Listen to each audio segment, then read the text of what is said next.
44 милиони денари од буџетот ќе се слеат на државните универзитети, јавните научни установи и на МАНУ. МОН распиша 2 конкурси за да финансира научно-истражувачки проекти. Едниот конкурс предвидува доделување на средства за финансирање на научно-истражувачки проекти на државните универзитети, факултети, научни институти и Македонската академија за науките и уметностите.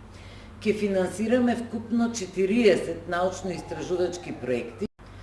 Вториот конкурс кој го објавивме е наменет за распределба на средства исклучиво за научно-истражувачки проекти на 8-те самостојни јавни научни установи. По завршувањето на конкурсите ќе се распише и повик за рецензенти кои ќе одлучуваат кој ќе добие пари за истражувањата. Академската фела години наназад алармира дека државата не инвестира во науката. Финансирање на проекти од ваков тип не имало над една декада, освен во 2022 со значајно помал буџет. Габриела Лескова, Сител телевизија.